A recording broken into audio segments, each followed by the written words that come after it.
నమస్కారం. లక్ష్మి చెప్పే కథలకు స్వాగతం. వీణులతో వీక్షించటానికి సిద్ధం కండి. ప్రియ సఖులు, ఇప్పుడు మనం ప్రముఖ రచయిత్రి శ్రీమతి ఇంద్రగంటి జానకి బాలగారు రచించిన నిజానికి అబద్ధానికి మధ్య ధారావాహికలోని మొదటి భాగం వినేద్దామండి. ఈ నవల ఏప్రిల్ 1989లో చతుర మాసపత్రికలో ప్రచురింపబడింది. ఇప్పుడు మొదటి భాగం మొదలుపెట్టేస్తున్నానండి. సోమబాల అతని వంక అలాగే తదేకంగా చూస్తూ ఉండిపోయింది. ఆ కళ్ళల్లో మెరుపు, నిండుతనం ఉట్టిపడే చెంపలు, సమ్మోహనంగా ఒత్తుగా నల్లగా జుట్టు. తదేకంగా చూస్తున్న ఆమె లేత గుండెల్లో వలపు జల్లు కురిసినట్లయింది. అతను దూరంగా ఉన్న దేన్నో చూపించి సీరియస్గా ఏదో చెప్తున్నాడు. కానీ సుమకి అదేం వినిపించడం లేదు. అతనికి మరింత దగ్గరగా జరిగి అతన్నే చూస్తోంది. వాసు అకస్మాత్తుగా పక్కకు తిరిగి ఆమె కేసు చూశాడు. తను చెప్పేదేమీ సుమ వినటం లేదని, ఏదో ఆలోచిస్తోందని అర్థమైంది. అతనికి ఒక్క క్షణం అయోమయ స్థితి కలిగింది. ఎక్కడో మరేవో లోకాల్లో ఉండి కలలు కంటున్నట్లున్న ఆమె కళ్ళల్లోని మత్తు అతని గుండెల్లోకి పాకి ఒళ్ళు జల్లుమంది. ఏమిటి ఆలోచిస్తున్నావు అన్నాడు, ఇంకా అదే పరిస్థితి పొడిగించటం ఇష్టం లేక. సుమ ఉలిక్కి పడింది. అబ్బే ఏం లేదు అంది.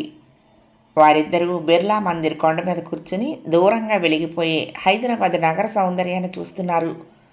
అది ఆగస్టు నెల. ఉండుండి సన్నటి వానజల్లు తెరలు తెరలుగా వచ్చిపోతోంది. అప్పుడప్పుడు నీరెండ మబ్బుల చాటు నుండి బయటకు వచ్చినట్లే వచ్చి పసిరి రంగులని భూమి ఆకాశాల మధ్యపరుస్తోంది. సుమబాల హఠాత్తుగా మాట్లాడటం మానేసింది. చిత్రంగా క్షణంలో డల్ అయిపోయింది. వాసు 2-3 సార్లు పలకరిస్తే మనోహరంగా నవ్వి ఊరుకుంది. ఆమె లోపలి ఆలోచనలేమిటో ఊహించటం ఎవరికైనా కష్టమే. అందుకే వాసు తికమక పడ్డాడు. ఊరుకోలేక, సుమ ఒంట్లో బాగోలేదా అన్నాడు. ఆమె సూటిగా అతని కళ్ళల్లోకి చూసింది.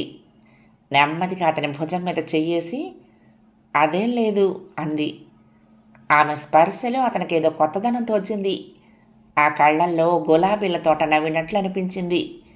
ఆమె స్పర్శలో సంపంగి పూల పరిమళం తనువంతా చుట్టేసినట్లు అనిపించింది.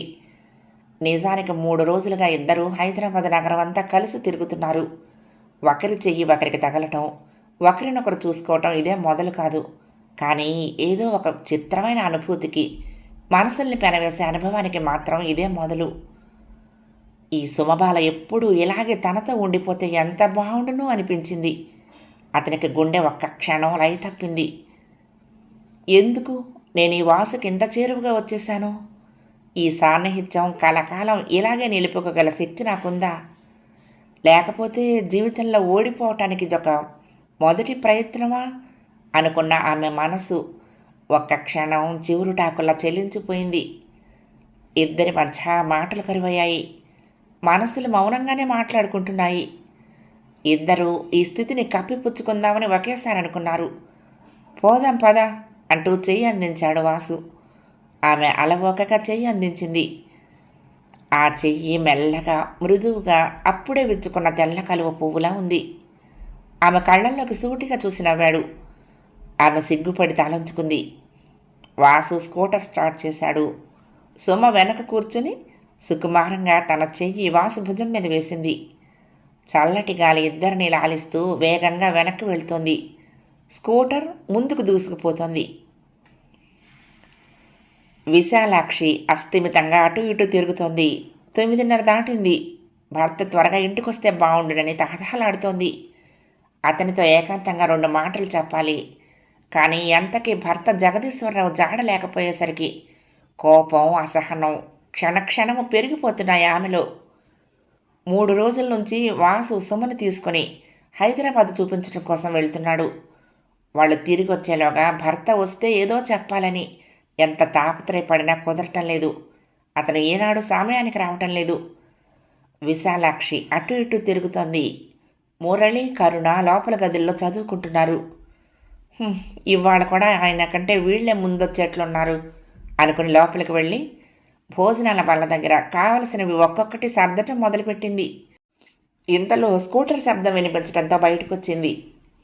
సుమబాల దిగుతూనే, ఏమిటత్తా ఇక్కడ నిలబడి ఎదురు చూస్తున్నావు అంది. అబ్బే అదేం లేదు, ఇప్పుడే ఇటొచ్చాను అంటూ అపురూపంగా అమరినట్లున్న ఆ జంటని ఆప్యాయంగా చూసింది.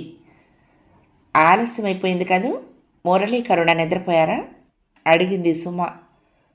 విశాలాక్షి సుమని ఆప్యాయంగా పొదివి పట్టుకుంది. ఆలస్యానికే ఉంది, మురళి పడుకున్నట్లున్నాడు, కరుణ మాత్రం ఎదురు చూస్తోంది మీకోసం. అవును, ఎలా తడిశారు, బట్టలు ఇంత తడిగా ఉన్నాయేమిటి అంది అంటూనే ఓరగా వాసుని పరిశీలించింది. అతని ముఖంలో ఆనందం దాచిన దాగని విధంగా పెళ్ళుబికి వస్తోంది. అది అతని ముఖానికి ఓ వింత అందాలను చేకూరుస్తోంది. విశాలాక్షి మనసు కలుక్కుమంది.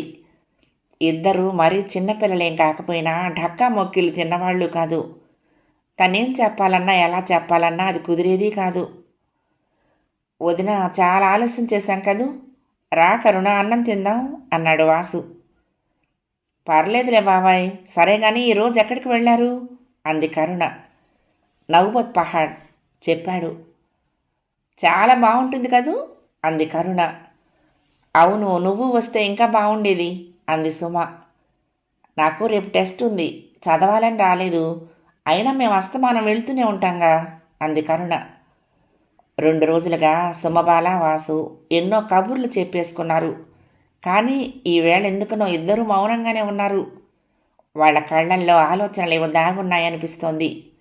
వారు ఆనందంగానే ఉన్నా అందులో కొంత ఆందోళన కూడా కనిపిస్తోంది. మాటల్లోనే జగదీశ్వరరావు వచ్చేశాడు.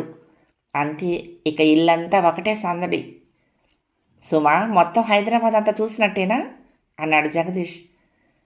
చూశాను మావయ్య నెమ్మదిగా చెప్పింది సుమ. చూసావు సరే, ఇంతకీ మీ విశాఖపట్నం బాగుంటుందా మా హైదరాబాదా నవ్వుతూ అడిగాడు. వాసు, కరుణ, విశాలాక్షి అందరూ ఒక్కసారి సుమపాల వైపు చూశారు. ఆమె ఏం చెప్తుందా అనే ఆతృత వారి కళ్ళల్లో కనిపిస్తుంది. ఓ సముద్రాన్ని తీసుకొచ్చి హైదరాబాద్లో పెట్టేస్తే సముద్రమే బాగుంటుంది మావయ్య, అదొకటే లోటు అంది సుమ. అంతా ఒక్కసారి గుళ్ళుమని నవ్వారు. మాకు హుస్సేన్ సాగర్ ఉందిగా అన్నాడు అప్పుడే నిద్రలో నుంచి లేచొచ్చిన మురళి. భలే వాడివిరా, సముద్రం చూసిన కళ్ళకి ఇక్కడేవో నచ్చవులే అన్నాడు వాసు. బీచ్ లేకపోయినా అంతకంటే గొప్పవే కొన్నున్నా ఇక్కడ అంది సుమ. సుమ అనుకోకుండానే అందామాట. కానీ దానిలో ఏదో అర్థం ధ్వనించి విశాలాక్షి ఉలిక్కిపడింది. వాసు ఓరకంట సుమని పరిశీలనగా చూశాడు. తన మాటల ద్వారా తన మనసు బయటపడిపోయిందనే భయం, అది అందరూ గ్రహించేస్తున్నారనే కంగారు కలిగింది సుమకి. ఆమె తడబడి ఏదో అనబోయింది. ఇంతలోనే జగదీశ్వరరావు కలగ చేసుకున్నాడు. ఎంతైనా సుమకి చిన్నప్పటి నుంచి పెరిగిన విశాఖపట్నం నచ్చకపోతే మన ఊరు ఎలా నచ్చుతుంది అన్నాడు తేలిగ్గా. అవును నాన్నగారు, నాకెప్పుడు ఏ ఊరు చూసినా హైదరాబాదే బాగున్నట్టు అనిపిస్తుంది అన్నాడు మురళి. అందరూ నవ్వుకుంటూ భోజనాలు ముగించారు. ఎవరి పడకలు వారు చేరేసరికి 11:30 అయింది. సుమబాల, కరుణ ఒకే మంచం మీద పడుకున్నారు. వాసు తన గదిలోకి వెళ్ళి పడుకున్నాడు. విశాలాక్షి నెమ్మదిగా భర్త దగ్గరికి వచ్చింది. ఏమండి పిలిచింది. ఏమిటి అన్నాడు జగదీష్ ఆవలిస్తూ. ఏమండి నాకోటి అనిపిస్తోంది అంది ఎలా మొదలు పెట్టాలో, అసలు ఏం చెప్పాలో కూడా అర్థం కాని అయోమయంలో. ఇదిగో చూడు విశాల, నాకు నిద్ర ముంచుకొస్తోంది, చెప్పేదేమైనా ఉంటే 2 మాటల్లో చెప్పేసేయ్ అన్నాడు మళ్ళీ పెద్దగా ఆవలిస్తూ. తనేదో పెద్ద విశేషం గ్రహించిందని, ఆ విషయం భర్త ఆలోచనకు అందిద్దామని ఆరాటపడిన విశాలాక్షికి నిరుత్సాహంగా అనిపించింది. రాక రాక సుమ మన ఇంటికి వచ్చింది, ఆ రావటం కూడా అనుకోకుండా అంది. అయితే మంచి చీర కొంటానంటావు అంతేగా? ఓకే, ఇలాంటివి నాకు చెప్పాలనే నియమం ఏమీ లేదు, 400-500కి తక్కువ కాకుండా కొను అని దుప్పటి కప్పేసుకున్నాడు. విశాలాక్షి ఆలోచనలో పడిన 2 నిమిషాల్లో భర్త గురక వినిపించింది. ఆమె పూర్తిగా నిరాశ చెంది తను నిద్రకు ఉపక్రమించింది. అటు సుమబాల నిద్ర పట్టక అటు ఇటు కదులుతుంది. ఇల్లంతా నిశ్శబ్దంగా ఉంది. దూరం నుంచి మామయ్య గురక పెట్టడం వినిపిస్తోంది. సుమ మనసులో ఆలోచనలు రొద చేయటం మొదలుపెట్టాయి. ఇన్నాళ్ళు తను వీళ్ళకింత దూరంగా ఉండాల్సి వచ్చినందుకు చాలా ఆశ్చర్యంగా ఉంది. వాసు తనకి మామయ్య అవుతాడు. ఇలాంటి మామయ్య ఉన్నట్లు అమ్మ ఎప్పుడూ చెప్పకపోవటం ఎందుకో ఎంత ఆలోచించినా అర్థం కావటం లేదు. ఇన్నాళ్లుగా మామయ్య గారింటికి తమింటికి మధ్య అసలు రాకపోకలు ఎందుకు లేవు? అమ్మ ఇన్నాళ్ళు తనకున్న ఇంత మంచి అన్నయ్యను వదినను, అంత తెలివైన అందమైన తమ్ముణ్ణి ఎందుకు దూరం చేసుకుంది? తను ఈ 3 రోజుల్లోనే వాసుకు ఎంత దగ్గరైంది? అతను లేకపోతే తనకి బ్రతుకే వ్యర్థం అనిపిస్తుంది ఏమిటి? అతని కళ్ళల్లోకి చూస్తే గాలం వేసి గుండెలు లాగేసినట్లుంటుంది. ఎంత స్వచ్ఛంగా నిర్మలంగా ఉంటాయా కళ్ళు. తను యూనివర్సిటీకి వెళ్ళొచ్చేటప్పుడు ఎంతోమంది తన వంక వెకిలిగా, ఆవగా, ఆశగా, ఆకలిగా చూసేవారు. ఎవరిలోనూ ఈ దర్జా, ఈ నిజాయితీ తనకు కనిపించలేదు.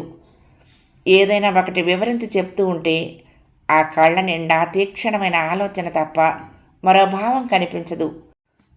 తనకి అలా విజ్ఞాన విషయాల్లో సీరియస్గా ఉండేవాళ్ళంటే మొదటి నుండి ఎంతో ఇష్టం. ఎంత చక్కగా వివరించి చెప్తాడు తనకి. అతను ఏది చెప్పటం మొదలుపెట్టినా గొప్ప సింహని వింటూ ఆ స్వర లహరిలో మునిగిపోయి అలౌకికమైన ఆనందం పొందుతున్న భావన కలుగుతుంది. మరీ పరీక్షగా చూస్తే అతనికి ఎంతో దగ్గరగా, మరీ దగ్గరగా చేరిపోవాలనిపిస్తుంది. సుమబాల తల విదిలించుకుంది.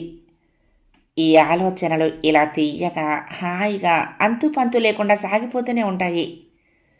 వాసు అందం, హుందాతనం ఆమెను వెంటాడుతూ ఊరిస్తుంది. ఆమెకు ఆనందంగానే ఉంది. దాన్ని అంటిపెట్టుకునే ఏదో తెలియని భయంగానూ ఉంది. వాసు మంచి స్థితిలోనే ఉన్నాడు. ఐసిఐఎల్లో ఇంజనీరు. ఈడు జోడు మాత్రమే కాకుండా మావయ్య వరుస కూడా ఉంది. వాసుతో తన పెళ్లి గురించి అమ్మ ఎందుకు ఆలోచించలేదు? అమ్మకు ఈ తమ్ముడు గుర్తులేడా? అసలు ఇంత మంచి తమ్ముడిని ఎలా మర్చిపోగలిగింది? ఒక్కసారి కూడా వాసు గురించి కానీ, పెద్ద మావయ్య గురించి కానీ, అత్తయ్య గురించి కానీ ప్రస్తావన రాగా తను వినలేదే. అమ్మకు అతిశయం ఎక్కువ, ఒక విధంగా గర్వం కూడా ఎక్కువే. అందరికంటే తనే అధికురాలనుకుంటుంది. ఎవరి గొప్పతనము ఒప్పుకోదు. లేకపోతే ఇంత మంచి విశాల అత్తయ్యతో అమ్మకు ఎందుకు పడదు? ఏం జరుగుంటుంది? తగువెలా వచ్చుంటుంది? ఏమైనా అత్తయ్య తనంటే ప్రాణం పెడుతుంది. ఇంటికి వెళ్తూనే అమ్మని అడిగేయాలి. అంతక కాదంటే నాన్నగారితో చెప్పి సత్యాగ్రహం చేసైనా సరే వాసు విషయంలో తన మాట నెగ్గించుకోవాలి. తన మనసుకు నచ్చిన వ్యక్తి కోసం ఎంతైనా పోరాడి తీరాలి. సుమ ఆలోచనలు అలా వేడిగా, వాడిగా సాగిపోతున్నాయి. కానీ ఆమె స్వభావానికి ఆమె ఇప్పుడు ఆలోచించే విధానం పూర్తిగా విరుద్ధం. ఆమె చాలా మెత్తని స్వభావం కలది. తను బాధపడినా ఎదుటివారిని నిర్లక్ష్యం చేసి తన సుఖం చూసుకునే స్వభావం కాదామెది. ఆలోచనల వరకు ఘాటుగానే ఆలోచించినా ఆచరణలోకి వచ్చేసరికి చాలా మెతకగా అయిపోతుంది. ప్రతిసారి పోన్లే, ఈసారికి మాత్రం ఈ విషయంలో ఇలా సర్దుకుపోతున్నాను కానీ మరెప్పుడు ఇలా చెయ్యను అని చాలా గట్టిగా మాత్రం అనుకుంటుంది. వాసు గదిలో లైటు వెలుగుతున్నట్లు ఓరవాకిలిగా వేసిన తలుపు సందులో నుంచి కనిపిస్తోంది. సుమకు అస్సలు నిద్ర రావటం లేదు. వాసు ఏం చేస్తున్నాడు? లైటు వేసుకుని నిద్రపోతున్నాడా, లేక ఏమైనా ఆలోచిస్తున్నాడా? ఆలోచిస్తే ఎవరి గురించి? తన గురించిన ఆలోచనలు అతనికి ఉంటాయా? అతను తనలాగే నిద్రపట్టక బాధపడుతున్నాడా? ఏం చేస్తున్నాడు? ఆ గదిలో వాసు పక్కకి ఒత్తిగిల్లి పుస్తకంలో పుట తిప్పాడు. అక్షరాల మించి, వాక్యాల మించి, పేరాల్లో నుంచి కళ్ళు పరుగులు పెడుతున్నా ఒక్క ముక్క అతనికి అర్థం కావటం లేదు. సుమ ఆలోచనలో నుంచి మనసును మళ్లించుకోవాలని వ్యర్థ ప్రయత్నం చేస్తూ పుస్తకం తీశాడు. కానీ మనసు సహకరిస్తేనే మనిషి ఏదైనా చేయగలడని అతనికి అప్పుడే అర్థమైంది. తెల్లారితే సుమబాల వెళ్ళిపోతుంది. ఆ ఊహే అతనికి ఎక్కడా లేని బెంగను తెచ్చిపెడుతోంది. తనకొక అక్క ఉందని, ఆమె పేరు కామేశ్వరి అని అప్పుడప్పుడు విన్నాడే కానీ జ్ఞానం వచ్చాక చూసిన గుర్తులేదు. ఆమెకు తమకు ఎందుకో పడదు కాబోలు అనుకున్నాడు. తన చిన్నప్పటి నుంచి వదినే తనను కన్న తల్లిలా పెంచింది. రోగాలొస్తే సేవలు చేసింది. అభిమానంగా చదువు చెప్పింది. తల్లిలా ఆదరంగా, ఆప్యాయంగా చూస్తూ వచ్చింది. తనెప్పుడూ తనకు తెలియని, కనిపించని అక్కయ్య గురించి ఆలోచించలేదు. కానీ అలాంటి అక్కయ్యకు ఇలాంటి ముచ్చటైన కూతురు ఉందని కానీ ఈమె ఇలా ఈ 3 రోజుల్లోనే తన మూడు పాడు చేసి పారేస్తుందని కానీ ఎప్పుడూ ఊహించలేదు. ఇప్పుడు ఆలోచిస్తూ ఉంటే ఈ 2 కుటుంబాల మధ్య ఏదో మిస్టరీ దాగి ఉందనిపించింది. అన్నయ్య, వదిన ఎవరి గురించి ఎప్పుడూ చెడు చెప్పరు. చెప్తే మంచే చెప్తారు. చెప్పటం ఇష్టం లేకపోతే పెదవి విప్పరు.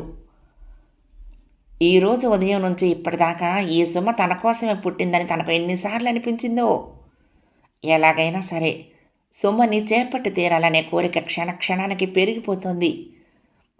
తనకు ఊహ తెలిసాక దేనికోసమో ఇంతగా ఆలోచించలేదనిపిస్తోంది. తెల్లారితే ఆమె వెళ్ళిపోతుంది.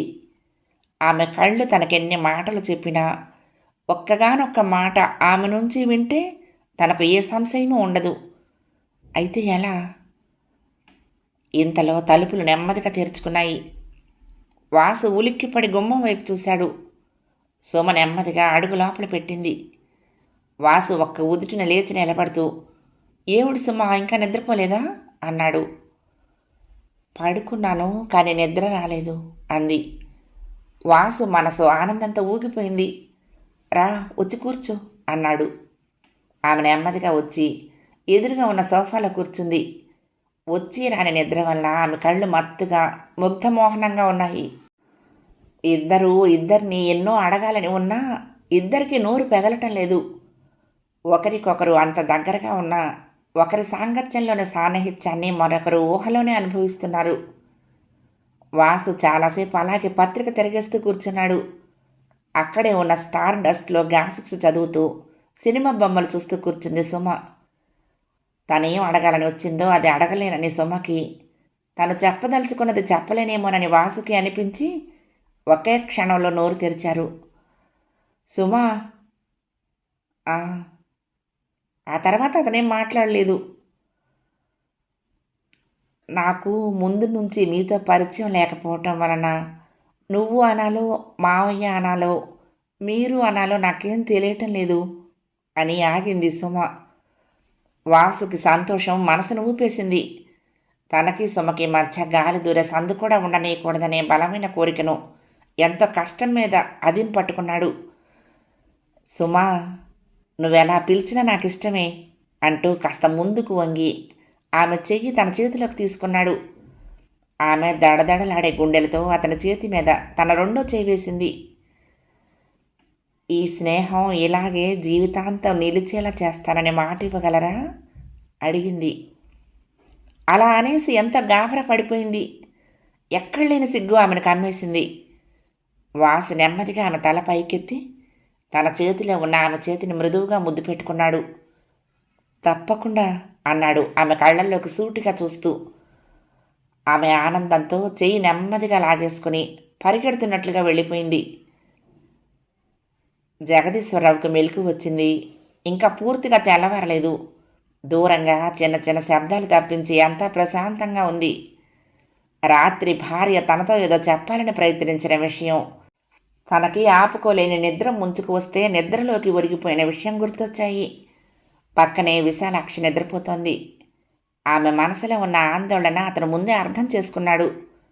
అతనికి అంతా తెలుస్తూనే ఉంది. కానీ జరుగుతున్న దానికి ఎవరు మాత్రం ఏం చేయగలరు? ఇద్దరూ వయసు వచ్చిన వాళ్ళు, పైగా వరసైన వాళ్ళు. తనేం కారణాలు చెప్పి వాళ్ళని మళ్లించగలడు? ఎప్పుడో చిన్నప్పుడు చూశాడు సుమబాలను. ఇప్పుడు ఎంత పెద్దదైంది, ఎంత చక్కగా తెలివిగా తయారైంది. అన్నింటికి మించి ఎంత అణకువ. పెద్దలంటే ఎంత గౌరవం. ఒక విధంగా చూస్తే తల్లి పోలికలు రాలేదనే చెప్పాలి. చిన్నప్పటి నుండి కామేశ్వరది ఓర్వలేని గుణం. అన్నగా దాన్ని ఎంత ప్రేమగా చూశాడు తను. దానికి ఏ లోటు రాకూడదని, అమ్మలేదనే భావం కలగకూడదని తాను విశాల ఎంతో ప్రయత్నించారు. అసలు దానికి అమ్మ అనే మాట అంటేనే అసహ్యం. అందరినీ విచిత్రంగా విదిలించి కొట్టింది. అలా అందరికీ దూరమైపోయిందంటే దాని అహంకారమే కారణం. సుమారు 15 ఏళ్లుగా బొత్తిగా రాకపోకలేవు. ఏదో ఎక్స్కర్షన్లో సుమ ఇటు వచ్చి తమ దగ్గర 3 రోజులు ఉండిపోయింది. సొంత చెల్లెల కంటే బావగారే నయం. అడ్రస్ అది ఇచ్చి కలుసుకోమని కూతురికి చెప్పాడట. సుమ ఇంట్లో నడుస్తూ ఉంటే ఎంతో ముచ్చటగా ఉంది. కరుణ, మురళి ఎంత సంబరంగా ఉన్నారు ఈ 3 రోజులు. అయితే వాసు, సుమలు ఇలా ఒకరికొకరు ఇంత దగ్గరవుతారని తాను ఊహించలేదు. ఇన్నేళ్ల తర్వాత కామేశ్వరితో గొడవ పడాల్సి వస్తుందో ఏమో. విశాలాక్షిని లేపి తన మనసులోని అనుమానం చెప్దామనుకున్నాడు జగదీష్. పగలంతా శ్రమపడిందేమో, ఆమె మంచి నిద్రలో ఉంది. లేపటం అన్యాయం అనిపించింది. ఓ అరగంటలో తనే లేస్తుంది, అప్పుడే చెప్పొచ్చు అనుకుని కళ్ళు మూసుకుని అలాగే పడుకున్నాడు. ఇంతలో ఇంట్లోని లైట్లు ఒక్కొక్కటిగా వెలగటం గమనించాడు. అప్పుడు గుర్తుకొచ్చింది సుమ పొద్దున్నే రైలుకు వెళ్ళిపోతుందని. సుమ వచ్చినందుకు ఆనందంగా ఉంది, వెళ్తున్నందుకు బాధగానూ ఉంది. ఇది ఎలాంటి మలుపు తిరుగుతుందనని భయంగానూ ఉంది. మావయ్య, నేను బయలుదేరుతున్నాను అంది సుమ నెమ్మదిగా వచ్చి. జగదీష్ ఒక్కసారి లేచి కూర్చున్నాడు. అతను సగం నిద్రలో సగం ఆలోచనలో ఉండి భార్య ఎప్పుడు లేచిందో కూడా గమనించలేదు. నేను వస్తానమ్మా స్టేషన్కి అంటూ జగదీష్ హడావుడిగా బయలుదేరాడు. సుమ బాల వెళ్ళిపోతూ ఎన్నో కబుర్లు చెప్పింది.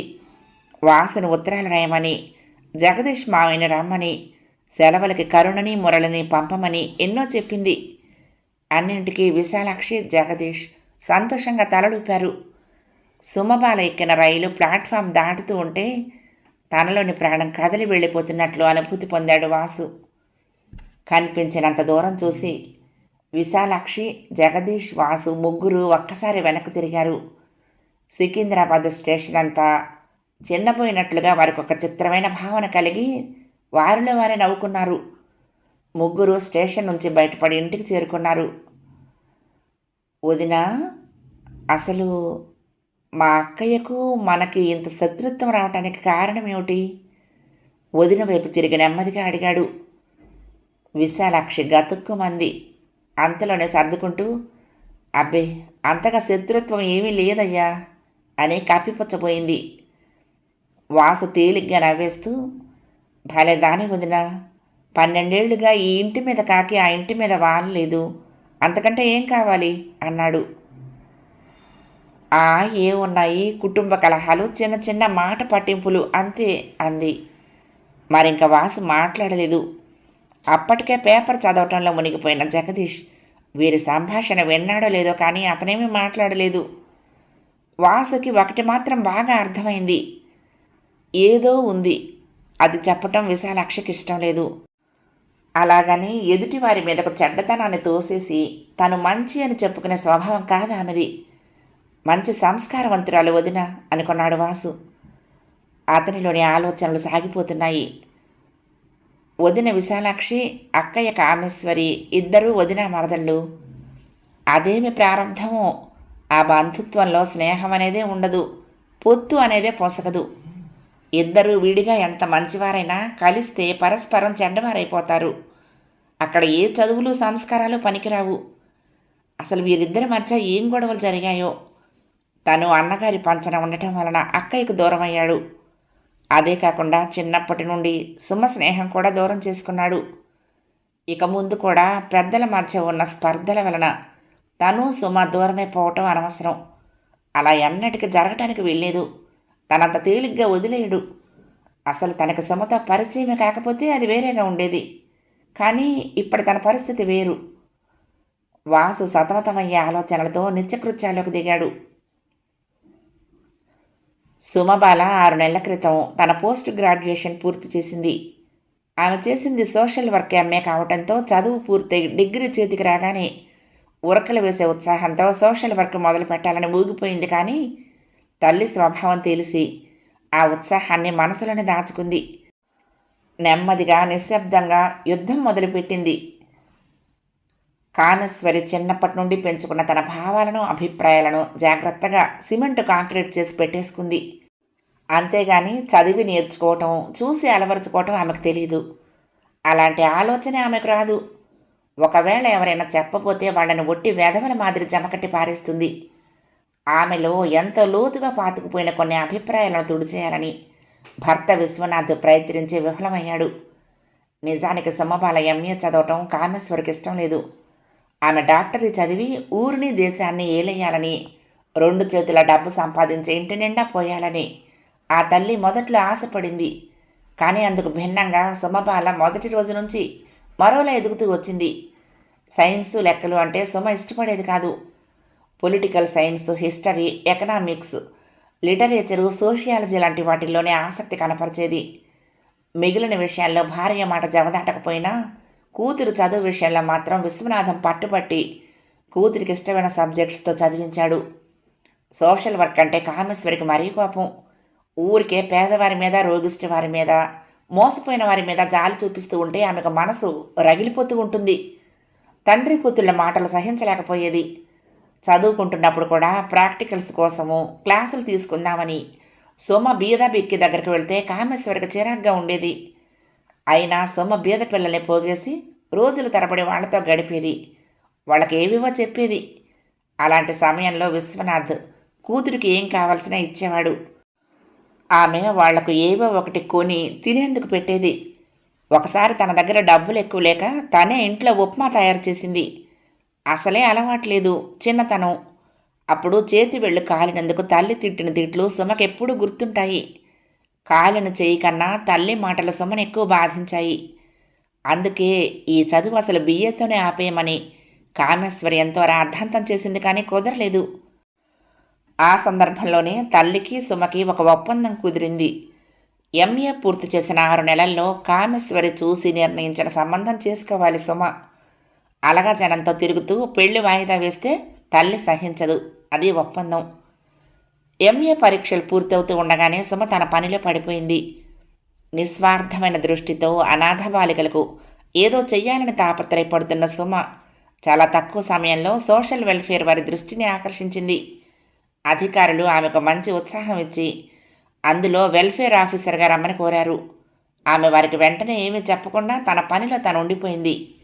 అలాంటి ఓ కార్యక్రమంలోనే ట్రైనింగ్ విద్యార్థుల బృందంతో స్పెషల్ గెస్ట్గా హైదరాబాద్ వచ్చింది. ఆ బృందం విశాఖ వెళ్ళిపోయిన తర్వాత తను మరొక 3 రోజులు మావయ్య గారింట్లో ఉండిపోయింది. తల్లి పెళ్లి కొడుకు కోసం దుర్భిణి వేసి వెతుకుతోందని సుమకు తెలుసు. ఇంతకాలం సుమ మనసులో ఏ ఆలోచన లేదు. పెళ్ళి అనేది చాలా అనాసక్తికరంగా మాత్రం ఉండేది. ఎంతసేపు మనుషులకు ఉండే రకరకాల సమస్యల గురించి, వాటికి పరిష్కారం గురించి ఆలోచిస్తూ గడిపేయటం ఆమె తత్వం అయిపోయింది. ఇంతలో అనుకోకుండా హైదరాబాద్ ట్రిప్పులో వాసును కలుసుకోవడంతో ప్రశాంతమైన సరస్సు కలకలమైనట్లు సుమ మనసులో అలజడి మొదలైంది. నిన్నటిదాకా తల్లిని బతిమాలుకుంది సుమ. అమ్మా, 1 సంవత్సరం అవకాశం ఇవ్వవే, ఈ చదువుకున్న చదువు కాస్త సార్థకమవుతుంది అని. ముందు నీ బతుకు జాగ్రత్తగా దిద్దుకో, తర్వాతే ప్రపంచ సంస్కరణ అంటూ విదిలించి కొట్టింది తల్లి. అలాగని సుమని మరీ కట్టడిలో పెట్టలేదు. తను మాత్రం వరుల వేట తీవ్రంగా సాగిస్తూ ఉంది. సంవత్సరం తర్వాత అమ్మ చెప్పినట్లు చేసేద్దామనుకున్న సుమ నిర్ణయాన్ని ఈ హైదరాబాద్ ప్రయాణం మార్చేసింది. పెళ్ళి అంటేనే చిరాకుగా అయిష్టంగా అనిపించే సుమబాల ఇప్పుడు సందిగ్ధ స్థితిలో పడిపోయింది. అమ్మా నాన్న ప్రతిపాదిస్తే తను తన అభిప్రాయం చెప్పవలసింది పోయి ఇప్పుడు తనే తన మనసులోని ఇష్టం చెప్పాల్సి వచ్చినందుకు బెరుగ్గా ఉంది. ఎన్నో కొరుకుడు పడని ప్రశ్నలు ఆమెను వేధించడం మొదలుపెట్టాయి. వాసు తనకు మావయ్య అవుతాడు. తామిద్దరికీ 3 ఏళ్లు తేడా ఉంది. కడసారిగా పుట్టిన ఆ తమ్ముడి మీద అమ్మకు ప్రేమాభిమానాలు లేవు. ఉంటే ఇంతకాలం వాసు మాటైనా ఇంట్లో ఎత్తకుండా ఎలా ఉండగలదు? తను హైదరాబాద్లో వాళ్ళ ఇంటికి వెళ్తున్నట్టు కూడా అమ్మకు తెలియదు. నాన్నగారే తెలియనియొద్దని చెప్పారు. ఎందుకని? సుమ ఆలోచనలు స్వేచ్ఛా విహంగాలై మానస ఆకాశ వీధిలో విహరిస్తున్నాయి. ఒక్కొక్కసారి ఒక్కో చోట గిరికీలు కొడుతున్నాయి. ఆలోచించి అలసిపోతోంది, చిరాకు పడుతోంది. ఇదేమీ జరగలేదని, ఇదంతా ఒక కాలాన్ని సరిపెట్టుకుందామని ఎంతో ప్రయత్నం చేస్తోంది. అలాంటి నిర్ణయానికి వచ్చిన 5 నిమిషాలకే మళ్ళీ మనసు మారం చేయటం మొదలుపెట్టి వాసు లేకపోతే తను బతకలేననే భావంతో బెంబేలు పడటం మొదలుపెడుతోంది. ఏది ఏమైనా తన మనసులో ఉన్న భావాలు, ఆలోచనలు అన్నీ ముందు తండ్రికి చెప్పాలని నిర్ణయించుకుంది. తండ్రి దగ్గర సుమకు బాగా చనువు ఉంది. ఆయన అడ్రస్ ఇచ్చి వెళ్ళమంటేనే కదా తన మామయ్య దగ్గరికి వెళ్ళింది. ఈ సంజాయిషి ఆమెకెంతో ఊరటగా అనిపించింది. నాన్న నా పక్షం అనే భరోసా కొండంత బలాన్నిచ్చింది. మొదటి భాగం సమాప్తం. ప్రియ సఖులు, ఈ కథ మీకు నచ్చితే తప్పకుండా లైక్ చేయండి, షేర్ చేయండి, కామెంట్ చేయండి, సబ్స్క్రైబ్ చేసుకుని నన్ను ఎంకరేజ్ చేయండి. ఉంటానండి. ప్రేమతో లక్ష్మి. కృష్ణాతీరం దుర్గమ్మ సన్నిధానం. నమస్తే.